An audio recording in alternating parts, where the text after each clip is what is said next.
Bonjour, docteur. Bonjour. La carte vitale, s'il Oui. vous plaît. Bien sûr, docteur. Ah, voilà. Merci beaucoup. Je vous écoute.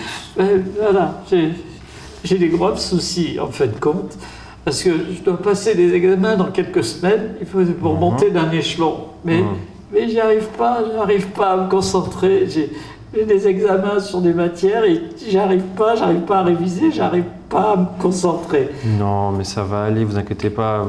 Je pensais que c'était bien plus grave. On va trouver une solution, d'accord? Mais bon, il faut vraiment que vous donniez un médicament pour augmenter ma concentration. Écoutez, je vais bien cerner votre problème, on va trouver une solution, d'accord? Donc vous inquiétez pas, calmez-vous. D'accord. D'accord? Mais je dois bien comprendre ce que vous avez. Du coup, qu'est-ce que vous appelez concentration? Enfin, quand il y a des matières que je dois apprendre, j'arrive pas à me concentrer dessus. J'ai mon esprit qui vagabonde et franchement, je sais plus. Il faut que je me concentre à nouveau tout le temps, revenir. Ça vous arrive sur toutes les matières ou sur une matière en particulier? Malheureusement, sur toutes les matières. Toutes. Est-ce que par exemple, quand vous êtes dans votre vie de tous les jours, imaginons par exemple que vous devez aller à Carrefour, d'accord? Vous connaissez le chemin, Oui. vous savez qu'il faut que vous preniez à gauche, mais vous allez à droite. Ou alors vous êtes en train de faire à manger, et puis vous oubliez la casserole sur le feu, et puis ça se met à brûler. Non, je sais que ça ressemble beaucoup, mais c'est pas des troubles de la mémoire. C'est vraiment de la concentration. C'est un trouble de la concentration.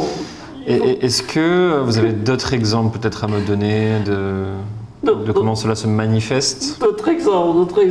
Je sais pas. Si, l'autre jour, j'étais avec ma femme, on faisait l'amour. Ça se passait très bien, et puis on a tapé à la porte. Que ça.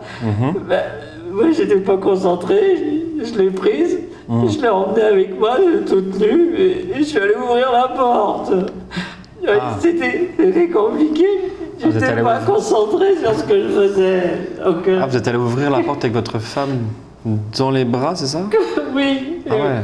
Et elle m'a dit, il faut que tu ailles voir un docteur. Parce qu'elle a compris ce que c'était ça. Je n'étais pas concentré sur elle. C'est ça le truc.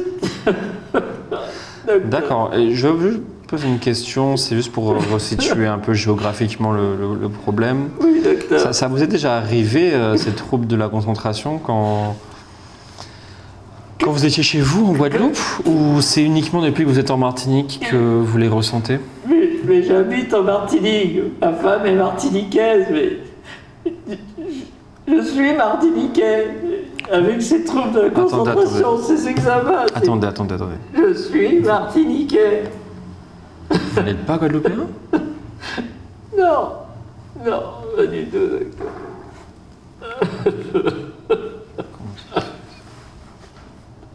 Vous êtes sûr? Oui, je suis sûr, docteur.